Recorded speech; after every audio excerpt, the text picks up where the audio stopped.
जाता है और हम सब का नुकसान हो जाता है। और आजकल जो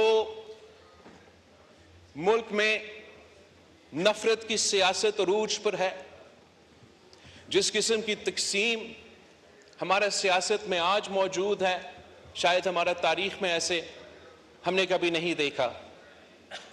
और इसी तकसीम और इसी नफरत की सियासत की वजह से पाकिस्तान की अवाम जो इस वक्त मुआशी बहरान से गुजर रहे हैं, महंगाई, बेरोजगारी, गुर्बत से तंग है, हम नहीं सही तरीके उनका मदद कर सकते हैं। जिस तरीके से मुल्क के चारों कोने में लॉ एंड ऑर्डर के सूरत हाल मुश्किल होता जा रहा है, हम वो मिनिमम बैक कंसेंसस इस हाउस में पैदा भी नहीं कर सकते हैं कि अगर हमने अपने मुल्क का तहफ़्फ़ुज़ करना है, दहशतगर्दों का मुकाबला करना है, अपने अवाम को अमन दिलवाना है, तो क्या करना चाहिए। हम दिन रात अगर आप टीवी को खोले तो हम एक दूसरे को गालियां दे रहे हैं, बुरा भला कह रहे हैं, या हम चोर है या वो चोर है, या हम गद्दार थे या वो गद्दार है।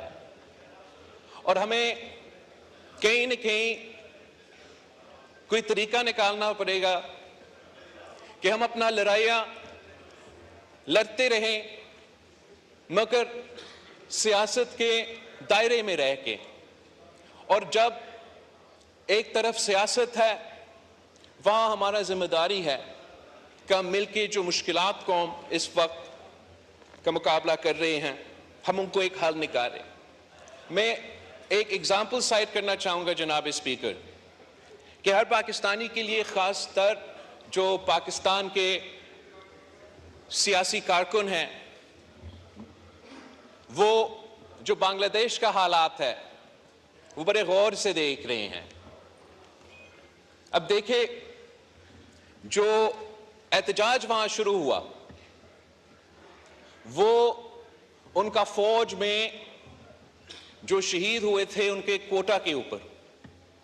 एहतजाज फौज में उनके जो जंग था उसमें उनके शहीदों के कोटा के ऊपर कि ये ना हो। उस कोटा को 2018 में शेख हसीना वाजिद ने खत्म की थी खुद, और उनके अदालत ने बहाल कर दी। तो एहतजाज शुरू हुआ, एहतजाज रुक ना सका, और उसमें पूरा दुनिया ने देखा किस तरीके से हसीना वाजिद साहिबा, जिसने अभी अभी इतना बड़ा फतह हासिल करके इलेक्शन जीती थी, ओहदा छोड़ना पड़ी। तो पूरी रीजन को इन इवेंट्स को देख के ये सोचना चाहिए कि हमें अपने अवाम के असल मसाइल की तरफ तरजीह देना चाहिए। पाकिस्तान की जो हालात है वो कोई ऐसे हैं जनाब स्पीकर कि कुछ आपके हाथ में है, कुछ आपके हाथ में नहीं है। इस वक्त जो क्राइसिस ऑफ द मंथ है, जो अदारे के दरमियान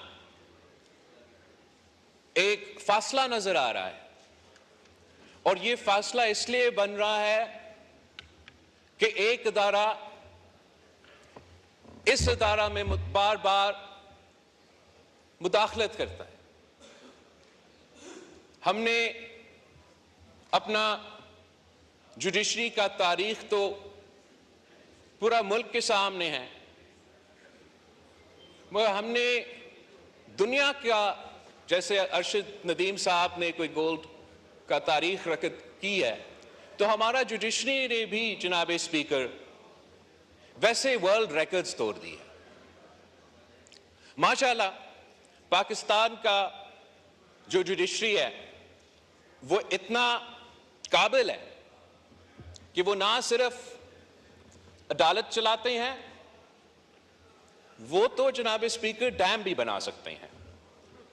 हमारा माशाल्लाह जनाब स्पीकर जुडिशरी इतना अहल, इतना कामयाब, इतना काबिल कि वो इंसाफ भी दिलवाते हैं, डैम भी बनाते हैं, और जनाब स्पीकर महंगाई का मुकाबला भी कर सकते हैं। वो तो समोसे और टमाटर की कीमत भी अदा कर सकते हैं, तय कर सकते हैं। हमारा जुडिशरी इतना जबरदस्त है जनाब स्पीकर, कि मैं समझता हूं कि कोई जुडिशरी पूरी दुनिया में इनका मुकाबला नहीं कर सकती। हमारे यहां इतने बड़े बड़े सानिया हुए हैं, बड़े सानिया हुए हैं। मैं तो अपना पार्टी का और इस मुल्क के बारे में कहूं तो शहीद मोहतरमा बेनजीर भुट्टो का शहादत कायदे अवाम